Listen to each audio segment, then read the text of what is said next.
اعوذ باللہ من الشیطان الرجیم، میں پناہ مانگتی ہوں اللہ تعالیٰ کی شیطان مردود کے شر سے۔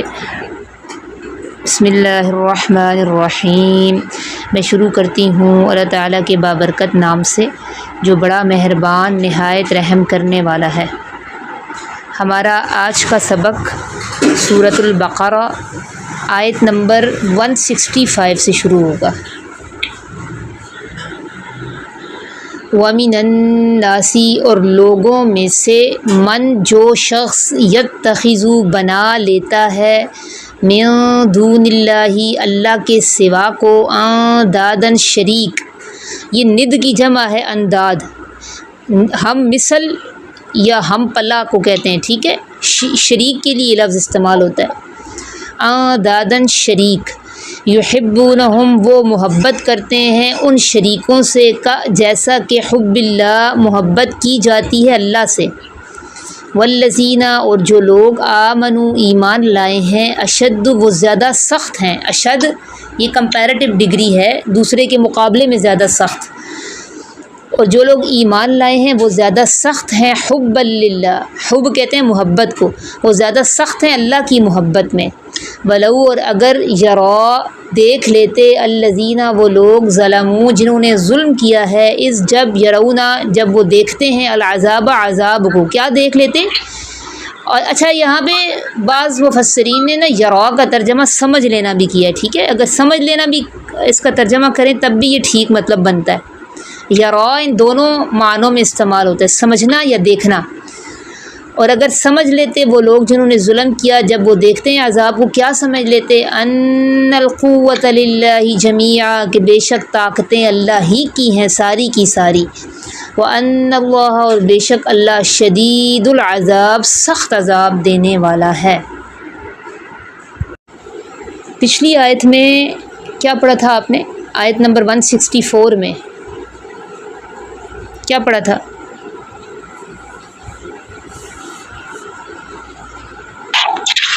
اللہ تعالیٰ نے بتائی تھی کہ اللہ تعالیٰ نے اپنی قدرت کی نشانیاں بیان کی تھیں، ہاں نشانیاں بیان کی تھی، کون کون سی؟ آسمان اور زمین کی تخلیق پر غور کرو، رات اور دن کے بدلنے پر، سمندروں میں چلنے والی کشتیوں پر، بارش جو اترتی ہے اور جس سے مردہ زمین زندہ ہوتی ہے، ہواؤں کا چلنا، بادلوں کا گردش کرنا، یہ سب کیا ہے؟ اللہ کی قدرت کی نشانیاں ہیں نا۔ اچھا نشانیاں یہ اللہ نے کیوں دکھائی ہیں ہمیں؟ نشانیاں کیوں رکھی ہیں ہمارے آس پاس؟ تاکہ ہم ان پہ غور و فکر کریں، ہاں ان کو بنانے اپنی کوئی حکمت ہے۔ ہاں اس میں غور و فکر کر کے اللہ کو پہچان سکیں، ٹھیک ہے۔ نشانیاں دراصل کسی حقیقت کی پہچان کراتی ہیں، یہ بالکل ایسے ہی ہے جیسے سائن بورڈز ہوتے ہیں، جب آپ سفر کرتی ہیں راستے میں سائن بورڈز آتے ہیں نا، تو یہ کہاں پہ لگائے جاتے ہیں؟ سائن بورڈز وہیں پہ لگائے جاتے ہیں جہاں آپ کو اصل چیز نظر نہیں آ رہی ہوتی، آپ کو پہلے بتا دیا جاتا ہے آگے خطرناک موڑ آنے والا ہے، آگے اتنی بلندی ہوگی، آپ اتنی مسافت طے کر چکی ہیں، آپ کی منزل اتنی باقی ہے، ٹھیک ہے۔ مسافروں کو ان باتوں کا پتہ نہیں ہوتا، سائن بورڈز کے ذریعے بتایا جاتا ہے۔ تو اسی طرح کائنات پہ یہ نشانیاں اللہ نے جو لگائی ہوئی ہیں، انسان کو اپنے خالق کی معرفت دلاتی ہیں، ٹھیک ہے، معرفت تک پہنچاتی ہیں۔ اللہ تعالیٰ کی ذات ہماری نگاہوں سے اوجھل ہے نا، اس لیے اللہ تعالیٰ نے اپنی قدرت کی بے شمار علامتیں رکھی ہیں ہمارے آس پاس، تاکہ انسان عقل سے کام لے کر اللہ کو پہچان لے۔ اور آگے پھر اللہ نے کہا بھی کہ یہ ان لوگوں کے لیے ہیں جو عقل سے کام لیتے ہیں۔ اچھا بعض لوگ ایسے ہوتے ہیں، یہاں اس آیت میں اللہ تعالیٰ ایک دوسری حقیقت بیان فرما رہے ہیں کہ بعض لوگ عقل و شعور سے کام نہیں لیتے، وہ کائنات میں پھیلی ہوئی ان واضح نشانیوں کو دیکھنے کے باوجود اللہ تک نہیں پہنچ پاتے، اس لیے وہ کیا کرتے ہیں؟ اللہ کے ساتھ دوسروں کو شریک بنا لیتے ہیں۔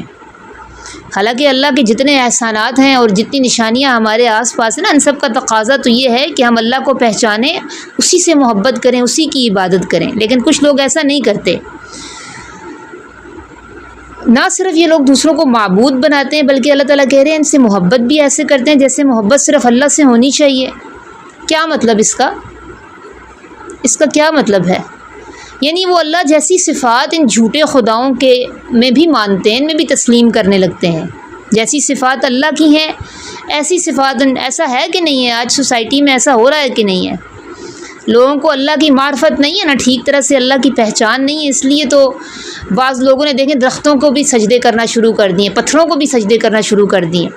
وہاں جا کے وہ سمجھتے ہیں کہ یہاں سے ہماری مشکلات حل ہوں گی، یہاں سے رزق ملے گا، یہاں سے شفا ملے گی، یہاں سے کامیابی ملے گی، یہاں سے اولاد ملے گی۔ تو یہ اللہ جیسی صفات ہی ماننا ہوا نا۔ ہمارے ہاں ہمارا جو شہر ہے حسن ابدال، وہاں پہ ایک پہاڑ ہے، پہاڑ کے اوپر ایک بیٹھک بنی ہوئی ہے، 4 دیواری ہے، اور مشہور یہ ہے کہ یہاں پہ ولی کندھاری ایک بزرگ گزرے ہیں، انہوں نے یہاں پہ عبادت کی تھی۔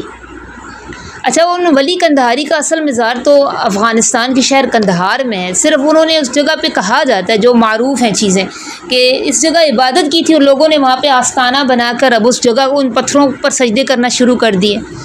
وہ اتنے بلند پہاڑی پہ ہے، اور پہاڑ بھی یہ ایسا نہیں ہے کہ آپ جیسے یہ کشمیر میں یا ایبٹ آباد میں ہوتے ہیں مٹی والے پہاڑ بھی پتھریلا، اتنا کشت کاٹتے ہیں لوگ، اس پہاڑ پہ چڑھ کے جاتے ہیں۔ ہماری ایک عزیزہ تھی، ان کی اولاد نہیں تھی، وہ اس طرح اس پہ چڑھ کے جاتی ہے، اور ہم کہتے ہیں آپ اتنی محنت مشقت کرتی ہیں وہاں پہ چڑھ کے جاتی ہیں، کہتی ہیں شاید اللہ مجھے اولاد دے دے۔ تو یہ اللہ سے پہ یقین کم ہونے، ایمان جو ہے وہ اللہ پہ کامل نہ ہونے کی علامت ہوتی ہے۔ تو اسی کو اللہ تعالیٰ شکوہ کر رہے ہیں، اللہ جیسی صفات ان لوگوں میں ماننا شروع ہو جاتے ہیں جو خود ہر کام میں اللہ کے محتاج ہیں۔ ٹھیک ہے، اس لیے تو اللہ کہہ رہے ہیں نا، شریکوں سے ایسی محبت کرتے ہیں جیسی محبت اللہ سے ہونی چاہیے۔ آگے اللہ تعالیٰ ایمان والوں کی جو تعریف کر رہے ہیں وہ کیا کر رہے ہیں؟ والذین آمنوا اشد حبا للہ، ایمان والوں کی تو یہ صفت ہے کہ وہ اللہ کی محبت میں سخت ہوتے ہیں۔ اور اس سے ایک بات اور بھی ہمیں پتہ چلتی ہے کہ جو مشرک اپنے جھوٹے خداؤں کی محبت میں سخت ہوتے ہیں وہ بھی عارضی ہوتا ہے، اس وقت تک ہوتے ہیں جب تک ان کو فائدہ مل رہا ہوتا ہے۔ ٹھیک ہے، مشرک اپنے جھوٹے خداؤں کی محبت میں شدید نہیں ہوتے، اس وقت تک یہ جھوٹے خدا ان کو اچھے لگ رہے ہوتے ہیں جب تک ان کے کام آتے رہتے ہیں۔ جب ان کو لگتا ہے کہ اب ان کا فائدہ کوئی نہیں ہے تو پھر الٹا انہی کو لاتے مارنا شروع کر دیتے ہیں۔ ایسے واقعات بھی آپ جو شرک کر رہے ہوتے ہیں بتوں کے آگے ہاتھ جوڑ کر، یا پیروں کے آستانے جنہوں نے پکڑے ہوئے ہوتے ہیں، آپ یہ ان واقعات کا بھی آپ مشاہدہ کریں گی۔ ٹھیک ہے، ایک ہندو لڑکی تھی کوئٹہ میں، ان لوگوں نے بت گھر میں لٹکائے ہوئے تھے، جیسے یہ آدھا حصہ ہوتا ہے نا بتوں کا، آپ دیکھتی ہیں گھروں میں رکھتے ہیں ہندو لوگ۔ تو اس کی والدہ اس کو کہتی تھی جب اس کے امتحان کے دن تھے کہ تم جاؤ ان بتوں سے مانگ کر جاؤ، تو وہ روز اسی طرح کرتی تھی، لیکن جب رزلٹ آیا تو فیل ہو گئی۔ تو جب واپس آئی تو ان کو مارنا اور توڑنا شروع کر دیا کہ تم لوگوں نے مجھے فیل کیا، تم نے مجھے فیل کیا۔ اور وہ مسلمان ہوئی تھی بعد میں، اس کے ہمسائے مسلمان تھے، تو اس نے پھر خود یہ واقعہ سنایا کہ جب میں فیل ہوگی نا تو پھر میں نے میری امی مجھے ایسے کہتی تھیں کہ ان سے مانگ کر جاؤ۔ تو یہ اللہ تعالیٰ یہاں یہی کہہ رہے ہیں کہ جو مشرک ہے نا اس کی محبت کمزور اور مفاد پر مبنی ہوتی ہے، جبکہ مسلمان کیا ہوتا ہے اس کی محبت گہری ہوتی ہے، اللہ سے سب سے زیادہ سخت محبت اللہ سے ہوتی ہے۔ اور اس محبت کا اندازہ دیکھیں آپ کو اس وقت بھی ہوتا ہے جب آپ کسی ایسی مصیبت میں پھنس جائیں جہاں پہ آپ سے سارے سورسز منقطع ہو جائیں۔ اللہ نے تو قرآن میں جگہ جگہ پہ سمندر میں طوفان آ جانے کی مثال دی ہے نا، اس کو آپ جہاز کے سفر پر بھی قیاس کر سکتی ہیں۔ آپ جہاز کے سفر میں ہوں، بہت بلندی پہ ہوں، اور پائلٹ کی طرف سے اعلان ہو جائے کہ ہمارا جہاز اب ہمارے کنٹرول سے باہر ہے، تو آپ کی کیا حالت ہوگی؟ کیا اس وقت آپ کا دھیان کسی جھوٹے خدا کی طرف جائے گا یا اللہ یاد آئے گا؟ وہ لوگ بھی جو اپنی عام زندگی میں اپنی نارمل روٹین میں غیر اللہ کو پکار رہے ہوتے ہیں نا، ان کو بھی وہاں خدا یاد آتا ہے۔ تو اس سے بھی ہمیں پتہ چلتا ہے کہ والذین آمنوا اشد حبا للہ، کہ جو لوگ ایمان لائے وہ اللہ کی محبت میں زیادہ ہوتے ہیں، اور جو لوگ جھوٹے خداؤں کو پکار رہے ہوتے ہیں جب ان کی امیدیں ٹوٹتی ہیں نا تو وہ ان سے بدظن ہو جاتے ہیں، ان کی محبت کمزور اور مفاد پہ مبنی ہوتی ہے۔ ٹھیک ہے، اچھا ایک اور چیز یہاں پہ میں واضح کر دوں، ہم الحمدللہ اہل ایمان ہیں۔ اللہ نے کہا ایمان والے اللہ کی محبت میں زیادہ سخت ہوتے ہیں، تو ہمیں پتہ کیسے چلے گا کہ ہم واقعی اللہ کی محبت میں سخت ہیں؟ بتائیں، کوئی کسوٹی، کوئی معیار ہے؟ کیسے پتہ چلے گا؟ باجی جب اپنی خواہشات اور لوگوں کی یعنی لوگ ہمیں کہتے ہیں ایسے کو، لیکن اس پہ ہم جب اللہ تعالیٰ کو فوقیت دیتے ہیں، اللہ تعالیٰ کے حکم کو. بالکل، اس کی کسوٹی اطاعت ہے. ٹھیک ہے، دیکھیں محبت دو طرح کی ہوتی ہے. ایک ہوتا ہے طبعی محبت، جیسے ہمیں اپنے والدین سے ہوتی ہے، یا والدین کو اولاد سے ہوتی ہے، یا میاں بیوی کو آپس میں ہوتی ہے، یا اور دیگر جو فطری تعلقات ہوتے ہیں. یہ طبعی محبت ہوتی ہے. اللہ نے ایک طبعی محبت انسان کے دل میں رکھی ہے. اور دوسری ہوتی ہے شرعی یا عقلی محبت. یہ محبت جو اللہ تعالیٰ سے، نبی پاک صلی اللہ علیہ وسلم سے، اساتذہ سے، نیک لوگوں سے ہوتی ہے. اچھا، امتحان اس وقت ہوتا ہے جب خالق کی محبت اور مخلوق کی محبت میں ٹکراؤ آتا ہے، یہ آمنے سامنے آ جائیں. ایک طرف مخلوق کا مطالبہ ہو، دوسری طرف اللہ کا حکم ہو. اب آپ کا یہ امتحان ہے، آپ کس کو ترجیح دے رہی ہیں. جس کو ترجیح دیں گی اس کی محبت میں آپ زیادہ ہیں.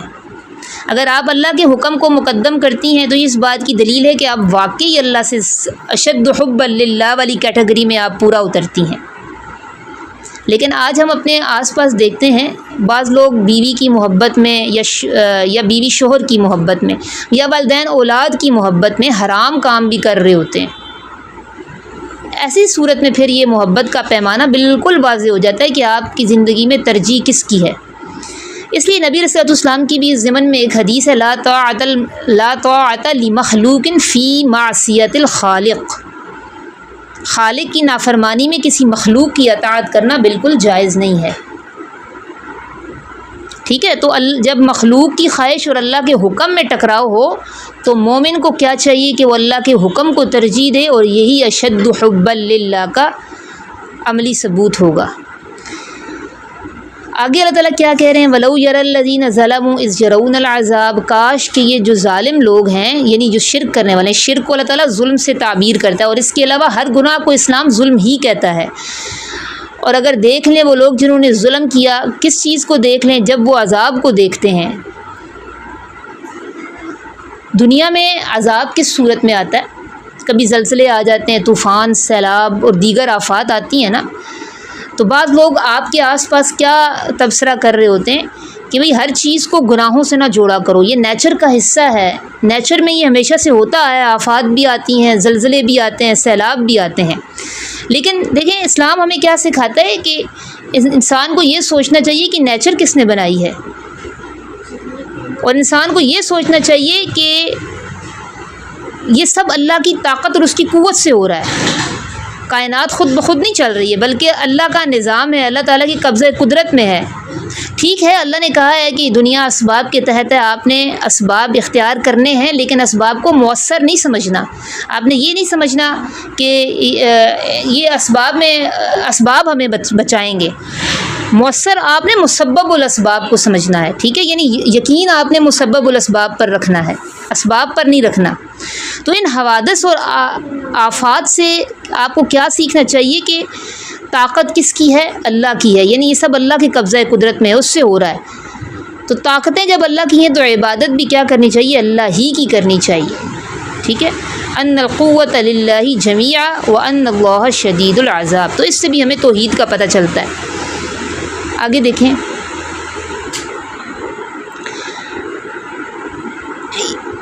جب تبرع، برات کا اظہار کریں گے. برات کہتے ہیں بیزاری یا لا تعلقی کو. ٹھیک ہے، اور جب بیزاری کا اظہار کریں گے، الذین وہ لوگ، اتبعوا جنہوں نے پیروی کی، من الذین ان لوگوں میں سے، نہیں، اتبعوا جن کی پیروی کی گئی. جب بیزاری کا اظہار کریں گے یا لا تعلقی کا اظہار کریں گے، الذین وہ لوگ، اتبعوا جن کی پیروی کی گئی، من الذین ان لوگوں سے، اتبعوا جنہوں نے پیروی کی، ورأوا العذاب وہ دیکھ لیں گے عذاب کو، وتقطعت اور منقطع ہو جائیں گے، من بہم ان سے، الاسباب سارے کے سارے اسباب. چلیں نوٹ کریں، جب باب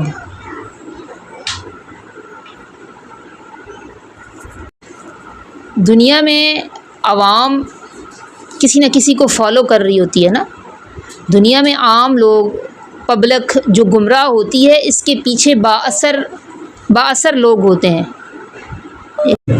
بااثر افراد کے پیچھے لگ کر گمراہ ہوتی ہے. یہ بااثر افراد کون سے ہوتے ہیں؟ کوئی بتا سکتا ہے؟ آپ دنیا میں عموماً ہم دیکھتے ہیں لوگ کس کو فالو کرتے ہیں. کس کی پیروی، کس کو کی اندھی تقلید کر رہے ہوتے ہیں؟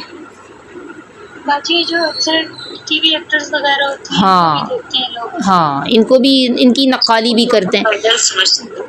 ہاں، سیاسی لیڈروں کو بھی کر رہے ہوتے ہیں. خاندان کے بڑے افراد، لوگوں کی اپنی سوچ کبھی اتنی پنپ نہیں سکتی، تو وہ خاندان کے جو بڑے لوگ ہوتے ہیں نا ان سے متاثر ہوتے ہیں، ان کو فالو کرتے ہیں. اس کے علاوہ ہماری سوسائٹی میں پیر پرستی بھی بہت زیادہ ہے. جھوٹے پیر اور خود ساختہ روحانی پیشوا جو ہیں ان کو بھی لوگ فالو کرتے ہیں. ٹھیک ہے، تو بہت سارے لوگ اپنی عقل استعمال کرنے کے بجائے نا اندھی تقلید والا راستہ اختیار کر رہے ہوتے ہیں. وہ اپنا معیار قرآن اور سنت کو نہیں بناتے، شخصیات کو بنا رہے ہوتے ہیں. اور اس کے پیچھے بھی وجوہات ہوتی ہیں. دیکھیں بعض لوگ جیسے اندرون سندھ میں دیکھیں جو سسٹم ہے غلام بنایا ہوا ہے سیاسی لیڈروں نے ان کو. اس کے پیچھے کیا وجہ ہے؟ لوگ کیوں غلام بنتے ہیں؟ ظاہری بات ہے ان کو مالی فائدہ ہوتا ہے، دنیاوی فائدہ ہوتا ہے نا، دنیوی منفعت کے لیے وہ ایسا کرتے ہیں.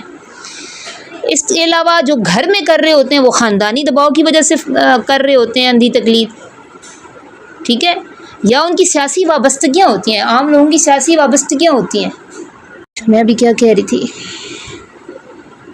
تو اللہ تعالیٰ نا اس آیت میں کیا بتا رہے ہیں کہ قیامت کے دن یہ تمام لیڈر، یہ تمام مذہبی پیشوا، یہ بااثر شخصیات جن کی کو دنیا میں پبلک اندھا فالو کرتی ہے، اندھی تقلید کرتی ہے نا، یہ لا تعلقی کا اظہار کریں گے اپنے فالوورز سے.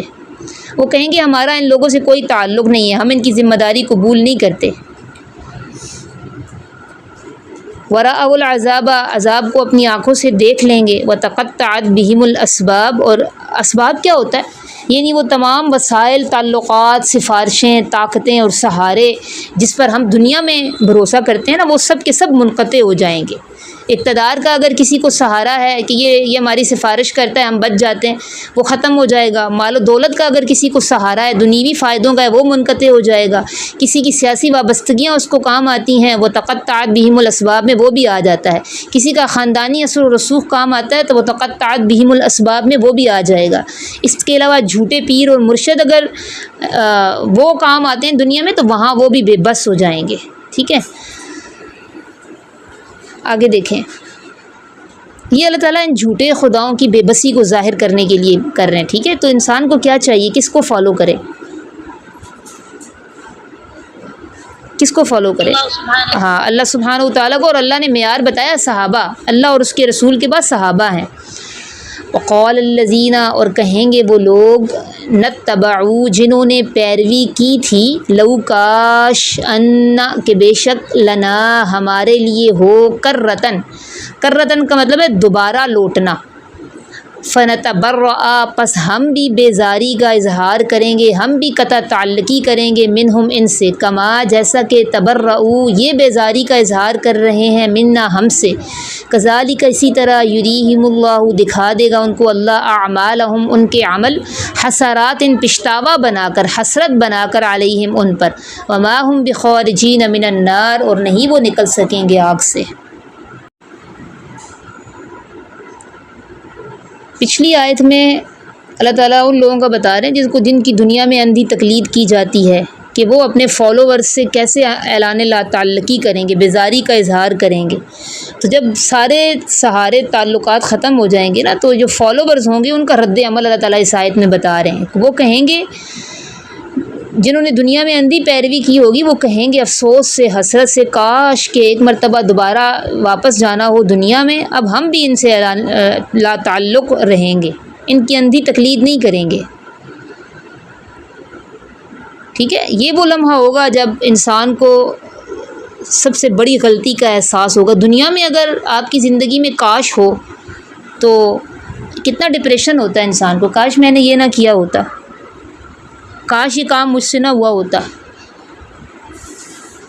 لیکن دنیا میں ایک چیز ہوتی ہے مہلت. ابھی آپ کے پاس وقت اور مہلت ہے. اچھا، حدیث میں ہمیں نا کاش کلمہ کہنے سے روکا گیا ہے.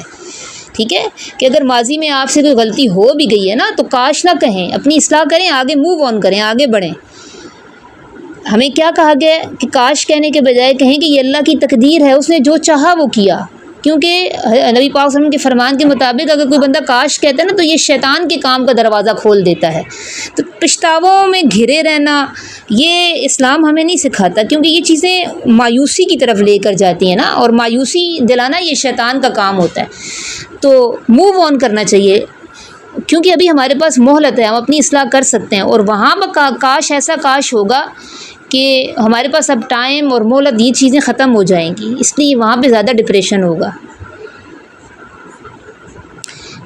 دنیا میں دیکھیں، جب کوئی بندہ کسی شخصیت کا، کسی جماعت کا، خاندان کا، یا بھی کسی بھی لیڈر کی اندھی تقلید کرتا ہے نا، تو یہ اندھی تقلید اس کو آہستہ آہستہ حق اور باطل کا فیصلہ وہ اس شخصیت کی بنیاد پر کرنے لگتا ہے. جو کچھ وہ شخصیت کہہ رہی ہوتی ہے نا، وہ وہی اسی کو حق کہتا ہے. جو وہ شخصیت کہہ رہی ہوتی ہے یہ غلط ہے، وہ اسی کو غلط کہہ رہا ہوتا ہے. ایسا ہوتا ہے کہ نہیں؟ دوسروں کے بہکانے پر وہ بہتان بھی لگاتے ہیں، جھوٹی خبریں بھی پھیلاتے ہیں، غلط تصویریں اور مواد بھی وائرل کر رہے ہوتے ہیں، حقائق کو نظر انداز کرتے ہیں. سوشل میڈیا پہ یہی چیزیں تو نظر آ رہی ہیں. دلیل کے بجائے جذبات کی بنیاد پر فیصلے کر رہے ہوتے ہیں. تو یہ وابستگیاں ہی تو ہوتی ہیں جو آپ سے یہ سب کچھ کرواتی ہیں. بعض موقعوں پر تو جانوں تک کا ضیاع کر دیتے ہیں. تو یہی شخصیات پھر اپنے پیروکاروں سے برات کا اظہار کریں گے، اور اس وقت پھر بڑے کاش ہوں گے زندگی میں. اس لیے اللہ تعالیٰ پہلے ہی متنبع کر رہے ہیں. تو ہمیں کیا کرنا چاہیے؟ اندھی تقلید کی تعلیم ہمیں اسلام نہیں دیتا، بلکہ پیروی اللہ کی کرنی ہے. اس کے بعد محمد صلی اللہ علیہ وسلم کی اتباع کرنی ہے، پھر صحابہ اکرام رضی اللہ تعالیٰ عنہم کے طریقے کو فالو کرنا ہے. کذالک یریہم اللہ اعمالہم حسرات علیہم، حسرت بن جائیں گے اعمال ان کے. کاش میں نے اپنی عقل درست استعمال کی ہوتی، کاش میں نے حق والے راستے کو سمجھا ہوتا، کاش میں نے شخصیتوں کے بجائے اللہ اور اس کے رسول کی پیروی کی ہوتی. یہ والی حسرتیں. وما ہم بخارجین من النار، لیکن یہ حسرت کسی کام نہیں آئے گی. یا ایھا الناس، اے لوگو. جب اللہ تعالیٰ کہتے ہیں نا یا ایھا الناس، تو اس کا کیا مطلب ہوتا ہے؟ ساری دنیا کے سارے لوگوں. ساری دنیا کے سارے لوگوں. یا ایھا الناس، اے لوگو، کلو، تم کھاؤ، مما، اس میں سے، فی الارض، جو زمین میں ہے، حلالا طیبا، حلال پاکیزہ، ولا تتبعوا، اور نہ تم پیروی کرو، خطوات الشیطان، شیطان کے قدموں کی. خطوہ، قدم کو کہتے ہیں خطوات، اس کی جمع ہے. ٹھیک ہے، اس سے پتہ چلتا ہے شیطان قدم بقدم آپ کو برائی کی طرف لے کر جاتا ہے. اور نہ تم پیروی کرو شیطان کی قدموں کی. انہو، بے شک وہ، لکم، تمہارا، عدو، دشمن ہے، مبین، کھلا، ڈھکا چھپا دشمن نہیں، یہ واضح دشمن ہے. نوٹ کریں، سورۃ البقرہ کا 21واں رکوع شروع ہو رہا ہے یہاں پہ. ٹھیک ہے، یعنی ہم آدھی سورہ بقرہ ہماری مکمل ہو گئی ہے. 40 رکوع ہے نا، یہاں پہ 21واں رکوع شروع ہو رہا ہے، اور 5ویں اس کا دوسرے پارے کا 5واں رکوع. اس میں اللہ تعالیٰ شروع جب کر رہے ہیں تو پوری دنیا کے پورے لوگوں کو مخاطب کر کے کیا کہہ رہے ہیں کہ حلال اور پاکیزہ رزق کھاؤ. اس سے پتہ چلتا ہے کہ حلال اور پاکیزہ رزق کا حکم صرف مسلمانوں کے لیے نہیں ہے، ساری دنیا کے سارے لوگوں کے لیے، کیونکہ خیر اور بھلائی اسی میں ہے. اللہ تعالیٰ نے حلال اور پاکیزہ جو ہمارے لیے چیزیں رکھی ہیں اور کہا یہ کھاؤ، حرام نہ کھاؤ، وہ وہی چیزیں ہیں جو ہمارے لیے جسمانی صحت کے اعتبار سے یا روحانی صحت کے اعتبار سے نقصان دہ ہیں. وہی چیزیں اللہ نے حرام کی ہیں. ٹھیک ہے، اس لیے اللہ تعالیٰ ساری دنیا کے سارے لوگوں سے کہہ رہے ہیں کہ حلال اور پاکیزہ چیزیں کھاؤ. اور آگے جو اللہ نے کہا ولا تتبعوا خطوات الشیطان، تو اس کا پتہ چلتا ہے آپ کو کہ شیطان انسان کو ایک دم بڑے گناہ میں مبتلا نہیں کرتا، بلکہ قدم بقدم، ٹھیک ہے، گمراہی کی طرف لے کر جاتا ہے. بے شک شیطان تمہارا کھلا دشمن ہے، کوئی پوشیدہ نہیں ہے، اس کے عزائم بالکل واضح ہیں. اچھا، ایک چیز جو اس آیت میں نے ایکسپلین کرنی ہے وہ ہے حلال اور طیب میں فرق کیا ہوتا ہے.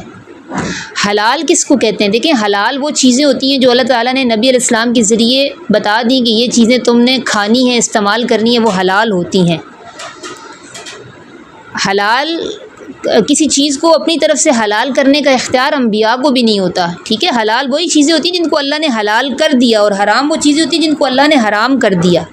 ٹھیک ہے، تو حلال کی کوئی ڈیفینیشن آپ سے پوچھے تو آپ کیا کہیں گی؟ حلال وہ چیز ہے جسے اللہ تعالیٰ نے اپنے انبیاء کے ذریعے شریعت میں جائز قرار دے دیا، وہ چیز حلال ہے. اس کا استعمال، اس کو کھانا، وہ حلال ہے۔ تو طیب کیا ہوتا ہے؟ دیکھیں طیب کا ویسے تو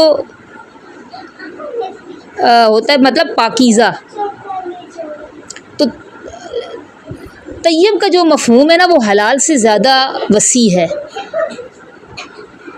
طیب ہونے کے لیے کچھ شرائط ہیں، چیزوں کے طیب ہونے کے لیے کچھ شرائط ہیں۔ مثال کے طور پر میں آپ کو پہلے مثال سے سمجھا دیتی ہوں۔ ایک بکری ہے، بکری کھانا حلال ہے یا حرام؟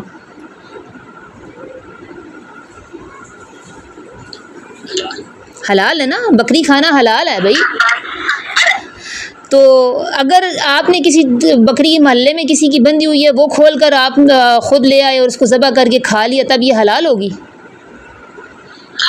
حرام ہوگی نا، کیونکہ یہ پاکیزہ نہیں رہی ہے، ٹھیک ہے۔ ویسے بکری از خود تو حلال ہے، لیکن چونکہ آپ نے کسی دوسرے کا حق غصب کیا ہے تو وہ کیا ہو گئی؟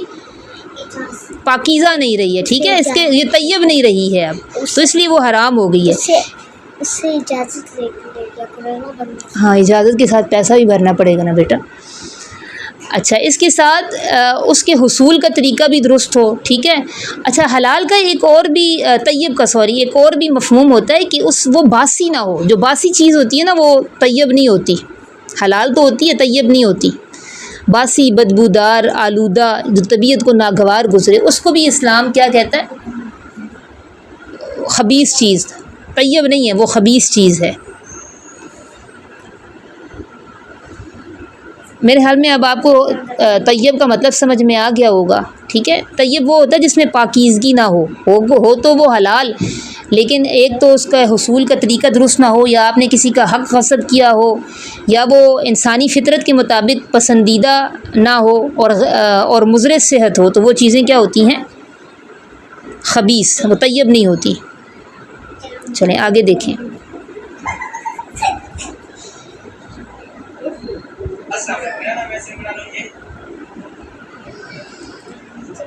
انما یامرکم، بے شک وہ حکم دیتا ہے تمہیں، بالسوء برائی کا، والفحشاء، فحش کہتے ہیں برائی کو، بے حیائی کو، ٹھیک ہے، فحش کہتے ہیں بے حیائی کو، اور بے حیائی کا، وان، اور یہ کہ تقولوا تم کہو، علی اللہ اللہ پر، ما وہ باتیں، لا تعلمون جو نہیں تم جانتے۔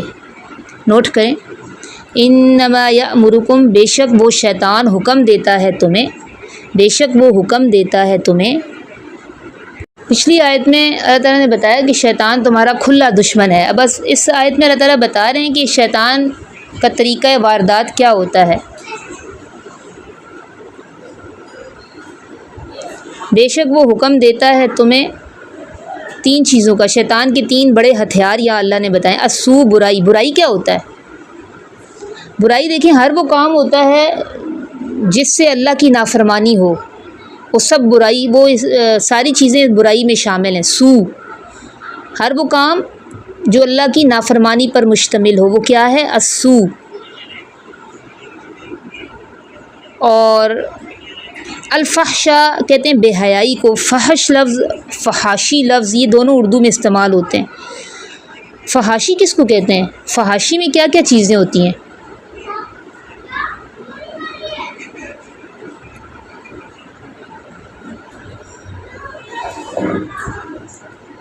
فحاشی میں کیا چیزیں ہوتی ہیں؟ ہاں لباس، عریاں لباس ہو گیا، فحش لٹریچر ہو گیا، جتنے بھی بے حیائی پر مبنی مواد ہوتا ہے نا، بے پردگی، عریانی، بد نگاہی، ہاں فحش مناظر یا فحش گفتگو، یہ سب چیزیں فحاشی میں آ جاتی ہیں۔ تو یہ شیطان کا دوسرا بڑا ہتھیار ہے۔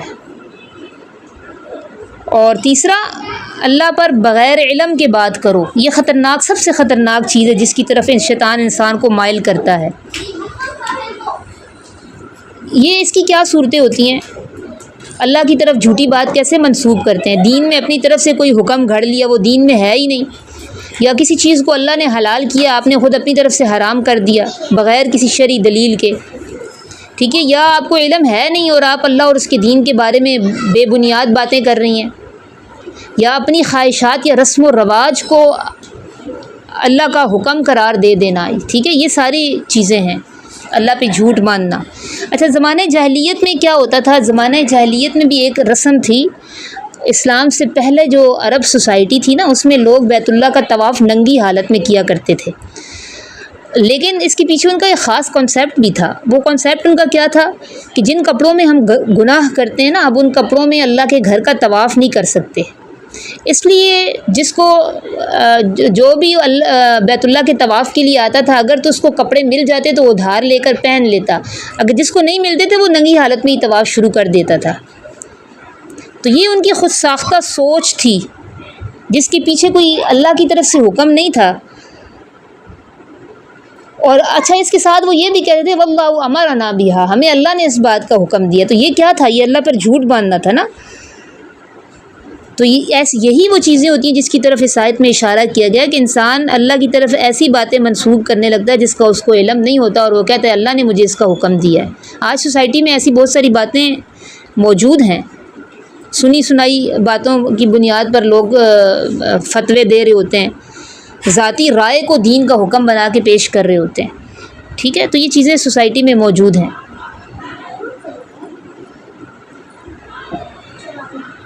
آیت میں شیطان کے یہ 3 ہتھیار اللہ تعالیٰ نے بتائے ہیں۔ اب آگے ایک اور آیت پڑھیں یا کافی اتنا پڑھ لیں؟ 170 ہو جائے گی نا۔ وَإِذَا، اور جب قیلا کہا جاتا ہے لہم ان کو اتبعوا پیروی کرو ما انزل اللہ ان چیزوں کی جو اتاری ہیں اللہ نے کیا اتارا ہے؟ ظاہری بات ہے قرآن اور حدیث کی پیروی کرنے کا حکم دیا جا رہا ہے۔ قالوا، وہ کہتے ہیں بلکہ نتبع، ہم تو پیروی کریں گے ما جو الفینا پایا ہے ہم نے علیہ جس پر آباءنا اپنے باپ دادا کو، اولو اگرچہ کانا ہوں آباؤہم باپ دادا ان کے، لا یعقلون نہ وہ عقل سے کام لیتے ہوں، شیئن کچھ بھی، ولا یہتدون اور نہ وہ ہدایت پر ہوں۔ اس آیت میں بھی اللہ تعالیٰ نے لوگوں کی ایک فکری اور عملی بیماری کی نشاندہی کی ہے جسے اندھی تقلید کہا جاتا ہے۔ یعنی جب لوگوں کو ہدایت، قرآن اور علم صحیح کی طرف بلایا جائے تو دلیل کے بجائے وہ روایات کو بنیاد بناتے ہیں اور کہتے ہیں ہم تو اسی راستے پر چلیں گے جس پر ہم نے اپنے باپ دادا کو پایا تھا۔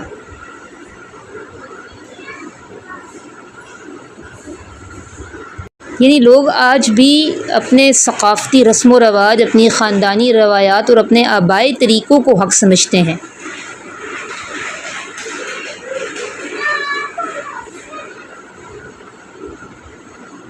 لیکن یہاں پہ ایک اصول آپ سمجھ لیں